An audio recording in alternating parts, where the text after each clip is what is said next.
Well, hi there. Whew, long walk.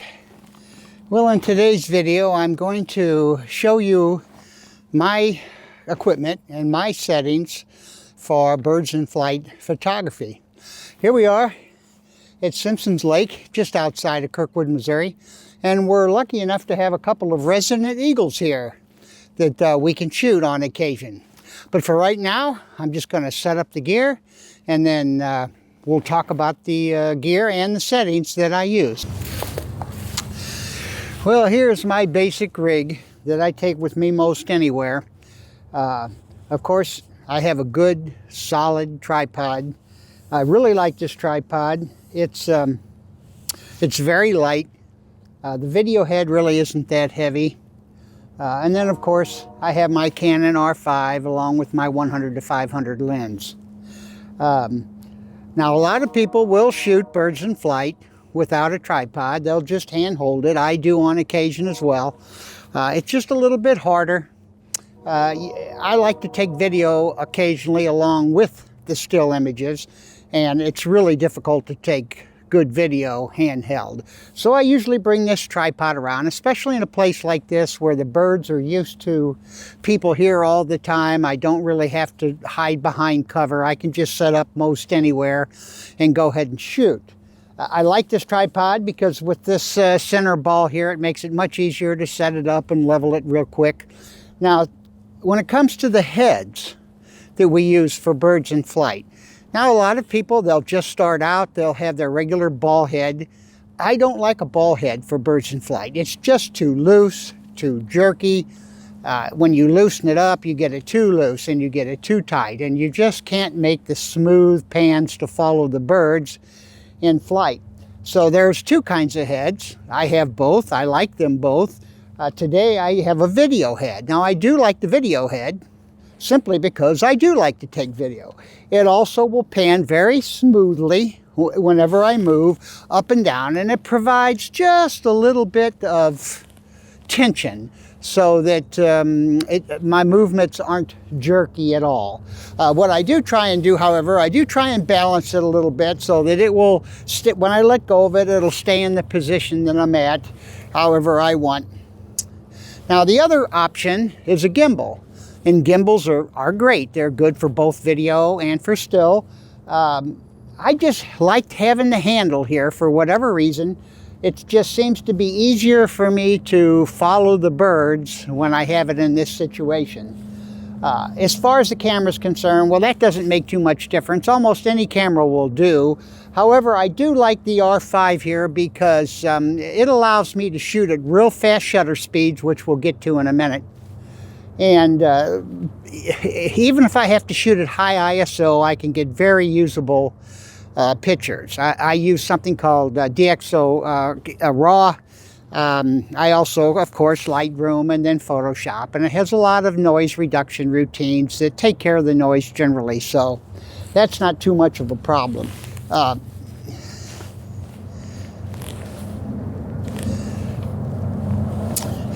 Now, as far as the lenses are concerned, again, you can use almost anything. It just depends.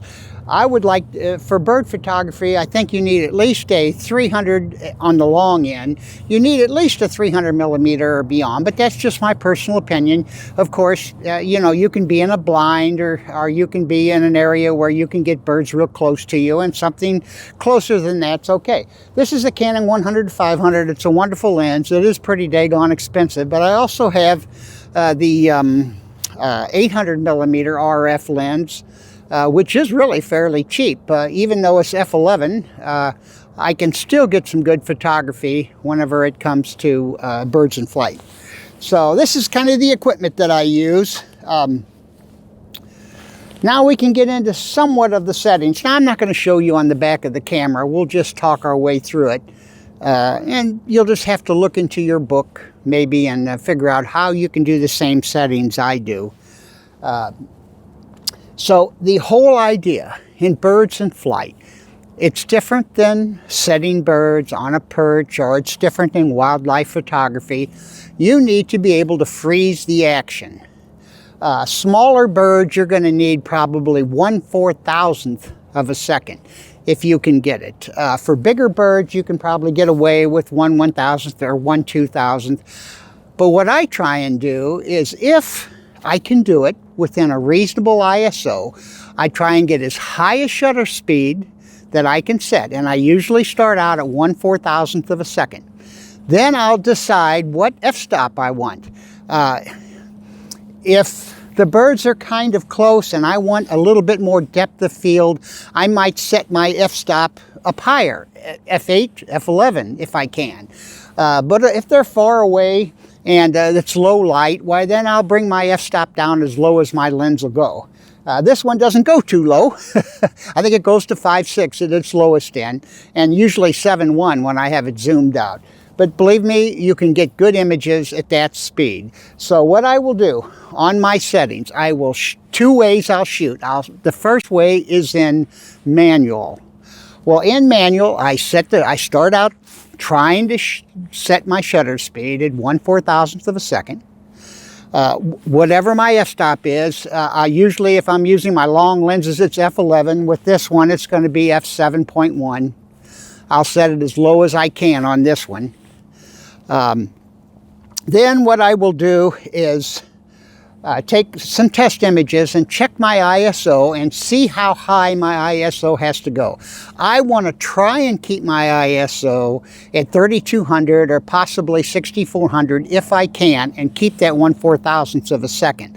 I have shot up to 12.8 and even a few higher and managed to get some good images, but I want to try and keep that lower. So just to start out on manual, say I'll set it at 1/4000th. With this one, it'll be f7.1. Then I'll go ahead and set my ISO to that 3200, and then I'll check my histogram and see how my histogram is. Now, if the light isn't changing, like today, it's pretty clear, the light isn't going to change. So I can set all these systems on manual, and then I don't have to worry about exposure anymore. I can just shoot however I want because the light is not changing. At least it's not changing fast anyway. Now, the second way I set my camera up, and I often use this second way as well, is if I'm shooting, like for instance here, as you can look out over the lake and see, I have a lot of sky, but I also have, as a backdrop, I also have some woods over there on the other side. And that will really change the ISO. When I'm shooting up at the sky, I can shoot at 1600, 32 ISO in this type of lighting.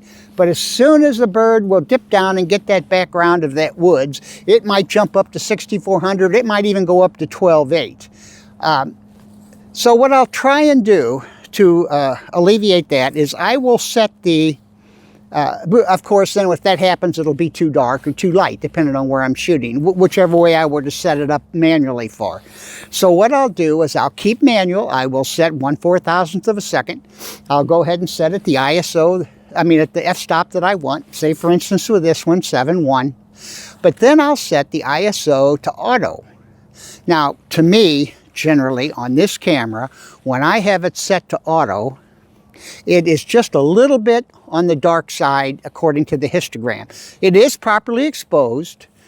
In fact, most of your images will look just great that way, but I like to have a little more leeway to bring up the shadows. So what I will do is use the EV compensation on the camera, and I'll set my EV up maybe a third or maybe even 2/3 of a stop. And then I'll be checking my histogram to make sure that I'm not clipping on the bright side. Now with eagles, in fact, you have to be very careful because it's very easy to because their feathers are so dark on their body, and yet on their head you're pure white. And unless your camera has some really good being able to pick up highlights and shadows, you might blow out the heads or the white feathers on the head. So you want to be careful of that when you're shooting that type of a bird. Let's see, what do I think? Okay, what you really have to know, and this is what you really need to practice. There's a few things, but I'll get to this one first. Know which dials on your camera make your changes. For instance, on this one, if I'm shooting, I know that this dial right here, while I have my eye to the lens, this dial right here will move my shutter up and down. So if I have too high of, if it's just a little bit too dark, I can take and slow the shutter down a little bit to get a little bit more exposure, maybe bring up the light just a little bit. Or the opposite way, if it's too bright, I can go the other way with the shutter. I can speed it up. Right here is this ISO reading. Now, like if I'm not shooting on ISO, if I'm shooting manual, it's also very easy because I have, this is my, this is where I'll take the picture. I can just take my thumb right here and real quickly change the ISO. I don't have to look. I don't have to take my eye away from the viewfinder. If I am following a bird, it's hard enough to get a bird in the frame when you're shooting like this one right now. It's set up for 700 millimeters. The other one's 800. It's really very hard to get a bird in that frame. And if you have to pull the camera away from your eye to figure out which button to press, or you're experimenting and pressing the wrong ones, you're going to probably miss the shot. So what you want to do is you really want to learn, really practice on it, which one of these controls changes your settings. For instance, I press this button down here, and when I press the button down here on the wheel, and I can change the EV real quick as well if I'm using automatic. Because oftentimes the bird might start out with the sun to the side or behind you, and then as it flies across its flyways, it might be silhouetted a little bit because of the way he moves in front of the sun. So you might want to up your EV to take some of these still shots. So those are pretty well the settings. Now, of course, we'll go over the actual settings here on the back in just a minute. But I also want to talk about this little baby up here. Another thing that you need to practice, you need to have this camera up at your eye. You need to practice looking over the top of your camera without your eye on the lens and lining up with the birds in flight. Then you just dip your head down to the viewfinder and find the bird. It sounds easy. It's not. You have to practice it. But pretty soon you will learn where you have to look at a target over the top of your lens to get it to get it within your viewfinder so that you can take the images. Now, I have a difficult time with that, especially whenever it's an 800 millimeter lens, or like this one, set up at 500 with a 1.4 teleconverter on it, so I'm actually shooting at 700 right now. Once in a while, I'll have a hard time getting that bird in the viewfinder. So I went and bought this. Now, this is called a tracker. It's from PGD. Tracker is the producer of this little device, and it's often used on guns as well. But what it does is it projects a red dot or a green circle, or you have different options up here, and you actually can look with both eyes about 4 inches back from your camera. You can look through, instead of looking through your viewfinder, you look right here through the tracker, and you put that dot or that circle on the bird or whatever the target you're happy to shoot. And then, of course, I'm using back button focus. That is something you might look into if you're interested in it. And I can hit that back, and I might pump it a few times because I'm not actually looking through the viewfinder. But the odds are that you're going to be able to, once you get this calibrated, you will get more hits on birds in flight, because it's much easier to just put a dot with both eyes open than it is to look through the viewfinder with a very narrow field of view. So I really like this, and that's something to look into. But again, without it, then you just have to learn how to look over the top of your camera. I happen to like this particular tracker. Many of the trackers, they just have the regular screw down, like if you were to put a flash on your camera. And if it comes just a little loose, it can move left or right, and then you have to recalibrate it each time you put it on the camera. What's good about this one is it has a spreader, and you slide it inside your mount, and when you tighten it down, it spreads and it fills the whole mount.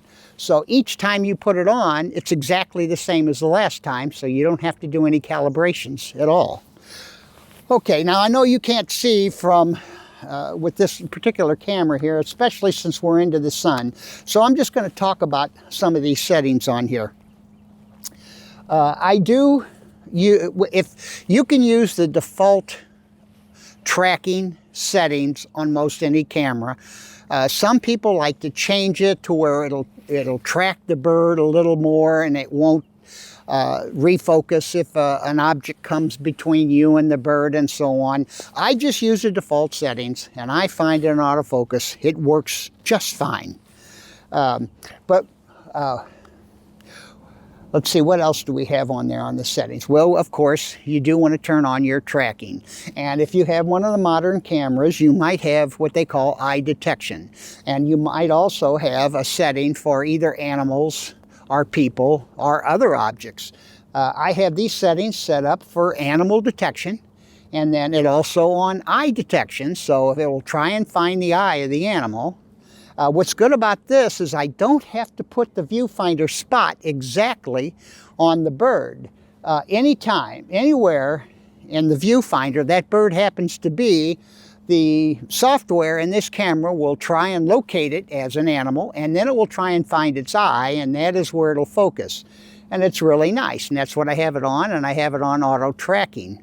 Like I say, I do have the back button. I have two buttons back here set up for focus. The first one, when I hit it, it starts the eye tracking, animal eye tracking. It's very good. Now, what happens if a bird flies into a tree and there's a lot of limbs around? Well, what'll happen, this gets very confused and it won't be able to find the animal because there, whatever the case may be, other objects close to it.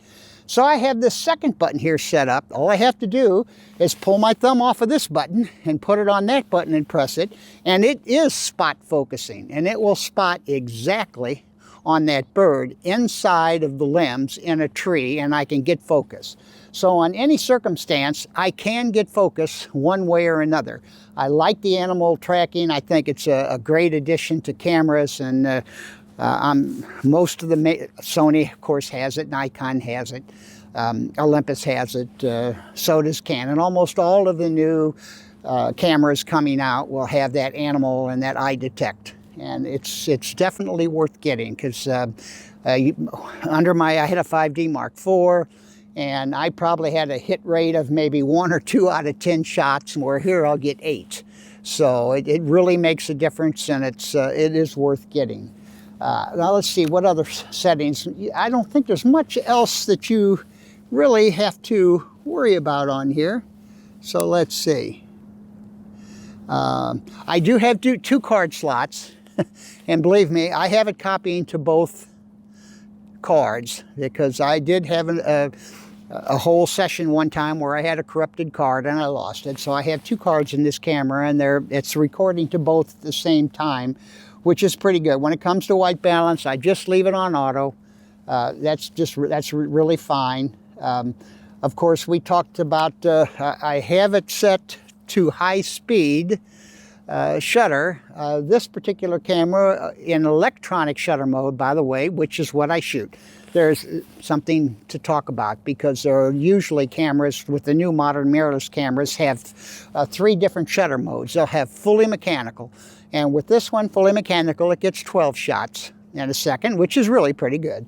And then it gets first curtain, what they call it. It still only gets 12 shots, but it has a few other options. For instance, or at least drawbacks, but it's really much better when it comes to rolling shutter, what they call it, and I'll get to that in a minute. And then electronic shutter, which I use almost exclusively for birds, because then you're not going to have to worry of getting the perfect shots. You just start taking the images when you have it in focus, and you'll get your wings in a position that you really like. You'll have a lot of extra images, but so what? They're easy to get rid of if you don't want to use them.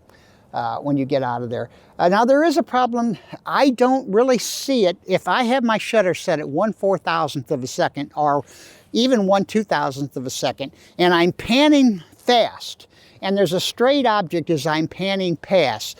Rolling shutter is whenever, because it actually, whenever it's saving the image on the sensor, it's starting at the top and it's painting to the bottom, which means when you very first start taking the image, and then at the bottom, it might cause the straight object to lean a little bit. But when I have real fast shutter speeds, I really don't see much of that. It's really not enough to really worry about, at least for me anyway. With this particular camera, it could be others that the readout is a little bit slower.